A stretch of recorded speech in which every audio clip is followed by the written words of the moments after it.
Hey everybody, I'm Yvonne Williams with Back to Earth Creations, and in this video I wanted to talk to y'all about how to deal with envy and jealousy whenever they raise their head in the artistic community, which, art being what it is, a very visual thing, kind of lends itself to being compared and contrasted and, oh well, this one's my favorite, and it's very subjective, so there's no like correct answer. So everybody has different opinions and everybody wants to share their different opinions, and we all start to develop opinions about ourselves and about other people's work, and it's just a petri dish that is ready for just jealousy and envy, like little mushrooms to grow up out of it and bloom and spread their spores. And so we kind of have to nip it in the bud a little bit, because that can be very toxic and very contagious, even because whenever a person is experiencing very strong envy or jealousy, once jealousy gets its claws in, people can tend to lash out at each other. They kind of act out by saying hurtful or mean things, either privately to each other or behind somebody else's back, but still within earshot. Like I've seen both within myself and the people around me, envy and jealousy make us do really ugly things. And then not only do you feel bad for feeling bad, first off, because you're envious or jealous, but also feeling bad for either saying or doing something or even just feeling something. And something that I wish I could have said to my younger self, and even say to myself now, and I'm going to share with you guys, is it's okay to feel what you're feeling. Kind of just let it happen, let it flow through you and let it go. Don't stuff it up into a box and let it fester, because that's putting poison in your own cup. The person or people or thing that you might be envious or jealous of, they don't know. Like, you know, any hate or negative emotion that you have housed within yourself isn't necessarily, I mean, until you act out, isn't hurting them. It's hurting you. And whenever, if and when you do act out, it's more of a reflection on you than on them anyways. And so just let it go, let that poison out of you. And it can be difficult, because especially when you're first starting out, especially when I was first starting out, you know, doing my very first early wire wrapped pieces or first chainmail pieces, and, you know, it's like I'd see other people's work, because you'd Google, like, you know, European foreign one, and I'd see these beautiful costumes made with these, you know, chainmail weaves and stuff, and I would be so envious. I'd be like, oh, I want to do that. How do I do that? And fortunately, I've got a little bit of an optimistic, like, I've trained myself into optimism, because I would catch myself saying, I would never do that. I can never do that. And it's like, that gets you feeling very, very aggressively envious of, like, well, you know, it's kind of like you sit over there having like a little pity party or something, and it's like, well, why can't I do it? Is it just that I haven't done it yet, or I don't know the weave, or I don't have the materials, or I don't have the time? Like, you kind of constructively, critically think yourself out of that mindset, and then move towards the, how do I do that? And, you know, take that feeling, twist it around, and make it into something positive, hopefully. But I'd be at craft shows and I'd be envious of people's booth setups. I'd be like, oh my God, that looks so good.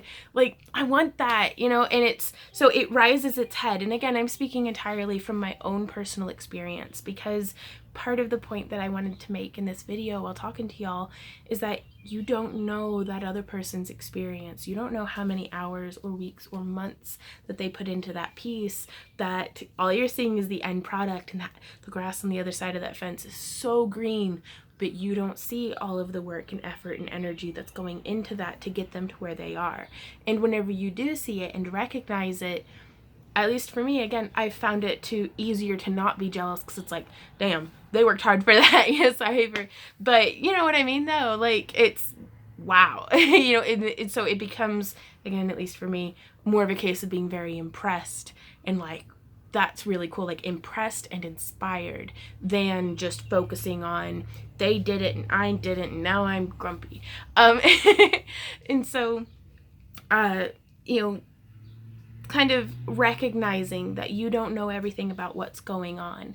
You know, they could have put everything that they had into what they're doing, and they might be doing it professionally and you might be just doing it as a hobby, so you guys have different levels of investment. Like, you don't know.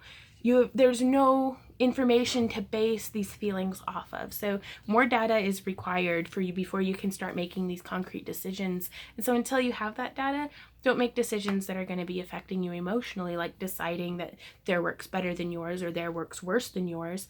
And, just kind of let it go, move on, focus possibly instead on what you do have as opposed to what you don't have, or focus on what you have and how you would like to make it better or more, or improve it, or get it to where it's something that instead of focusing on being jealous of someone else's, that you could feel pride in what you do have. Hopefully not the toxic kind of pride where it's like, you look at yours, and because I've seen some people pretty actively stand on other people's work to make their own look better. And it's like, you don't have to put down somebody else's painting or wrapping or display or anything. You don't have to put down somebody else's stuff to make your own better. But that's neither here nor there. That's not necessarily, that can be an act out based upon jealousy, but let's focus more on the solutions and less on the symptoms and manifestations. So the best practice that I've been able to find for myself that is very effective and very quick is to just make a list. You take a page, split it down the middle, and list on the right, what, or one of the columns, pick them, label it and be like, this is what I'm jealous of. And write down the things that you're jealous of. And don't fixate and write down every single little minute aspect of I'm jealous of their bracelet display. I'm jealous of their necklace displays. I'm jealous of their table covers. I'm jealous of their pop-up. Just kind of broad brush it. Go in with a broad brush and write down what you're jealous of, what you're envious of. Get it out on paper. Because often what can happen is that little hamster, this little evil hamster gets going on its wheel in your brain, and it's like, I'm so jealous, and it'll cycle around the same 3 things over and over and over and over again, and it's mind consuming. And so get them out of you, get them down on paper, and then go through on the other column and write down the things that you have that you're grateful for. And it doesn't have to be art specific. Go through, start with your family and your friends that you're grateful for. Go through, and I try to not focus on possessions, but maybe focus on skill sets, or, things that you do that, do you dance privately and that makes you so happy? That's something that you have. That's,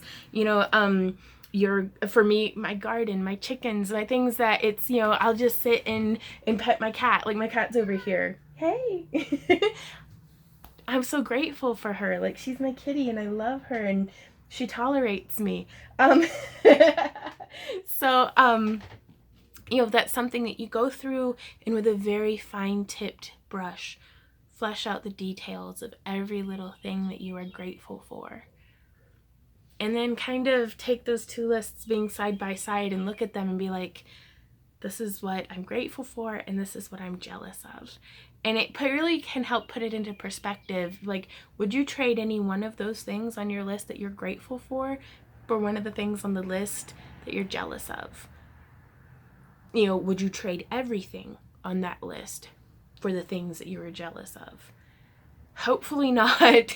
And if you find yourself with not a whole lot of pigment on your fine brush, it's just not, you're like, oh, I don't like my family, I don't like my friends, I don't like anything, then maybe it's time to start writing down some ways that you can constructively criticize and get to where you'd like to be, because sometimes having a goal to work towards can help too, because for me, it helps to pull me out of a stagnation if I write down and focus or draw a picture of, or just do something to begin the manifestation of what I have in me, in my mind, of what I would like to create or what I would like to do or what I would like to be. Because then once you have it out of you, you can see it and you can look at it from maybe different angles even and start to work towards it.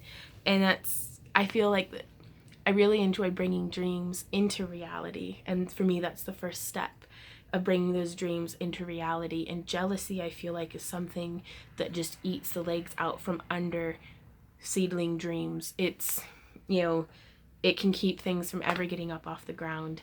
And so that's a practice that, and if you have to do it 10 times a day, go through and do it 10 times a day, and it will help train you into a more positive mindset, so that almost building armor on yourself to help you not focus and fixate on jealousy, because it is a wretched feeling that can be very mind consuming and keep you from any kind of personal or artistic growth.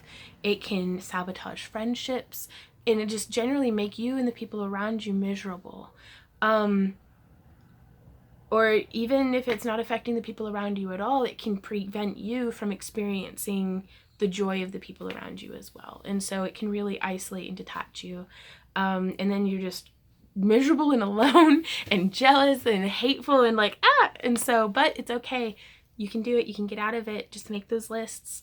And whenever I was first starting out, I would look at other people's work, and, you know, because I was learning how to wire wrap, so I would do a Google search of wire wrapped jewelry, and I would look at everybody's work, and it was so beautiful, and everyone was so talented, and I felt so daunted in the face of this, you know, big thing that I wanted to be a part of. And I would get pretty down on myself because I didn't have a whole lot of ammunition under my belt, so to speak, in things that I had done or things that I had created, or, you know, I was a new wide-eyed wanderer into the world, and I was like, man, I want to do this, but how do I? And so I would be envious of these other people's accomplishments and of their artwork and their creations and their creativity. And the best ammunition that I could give myself, the best armor that I've been able to build for myself, has been to try my best at everything that I have done over the years. And it's just layers of reason and logic and data to fend off these unreasonable, emotional, like, not really based in reality. Sometimes a lot of it can just be, especially online, whenever you don't even know, you might not even know the artist who made the thing that you're comparing yourself to. So it could just be a perceived thing, you know. Give yourself some data to be like, well, I did this and this is good and I like it, and you know. And then also there was the difficulty of creating something and feeling like it wasn't good enough. And so if you're going to compare, which as artists we tend to do, try to only compare to yourself. You know, it's like, well, this isn't very good. Well, compared to what? Compared to your last piece? Compared to your next piece? And so from then you can take it also and put it in context of, well, you don't think it's very good. Well, why not? Is it your first wire wrapping piece and that's why you don't think it's very good? Well, it's your first piece.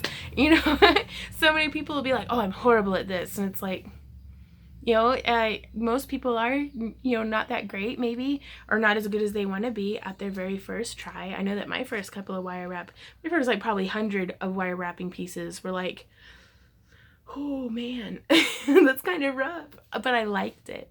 And so I kept doing it. And I hope that if you guys like it, whatever it is that you're doing, that you'll keep doing it and you won't let this green monster of envy or jealousy undermine or sabotage the good work that you could be doing, you know, and just kind of put it together. And don't let jealousy turn the pride that you might feel in your own work, because I do think it is very important to allow yourself to feel proud of your work. You did it. Like, you did that. That's awesome. Like, that in and of itself, that you took these things and made them into this other thing, you did it. Don't let you comparing yourself to someone or something else turn that pride into just ashes in your mouth, you know, and just defeating your, just, it can feel empty afterwards. So please don't let that happen. But if it does, know that you're not alone, because that has happened to me I don't know how many times. But I've always been very lucky to have Randy being like, honey, you've got this, you did this. Like, let's focus on, you know, let's focus on the facts, on the things that, you know, you have done. And so, there I go rambling again though. But I hope that this was helpful to you guys. I hope, did I even make the point that, I don't know, I just wanted to talk to y'all. So I hope that this was helpful though, I really do, because it can be really hard, you know, to, sometimes you'll hit plateaus and feel like you're not making any progress, or infinite number of things. So, but just practice gratitude and it'll kind of just generate more of the same, you know, and it'll also kind of generate more in the people around you, which can just, I don't know, it just ripples out. And I think that's a really good thing to practice, because it's like planting little seeds of hope and optimism that even if you forget about it, you still planted that seed there. It might grow on its own, and before you know it, you've got a whole garden of joy that you can just like roll around in. Anyways though, but thanks for watching, y'all. I do hope that, and again, this is just from my own experience, my very limited perception of experience, so I really want to hear what y'all have to say and what your experiences were and what any wisdom you might have for overcoming the kind of the demons within us, especially from an artistic perspective, where our emotions can severely affect our work. So please leave a comment down below. All of my social media links and everything down in the video description, Patreon and all that good stuff. But I will see y'all in my next video, and until then, happy crafting. Bye.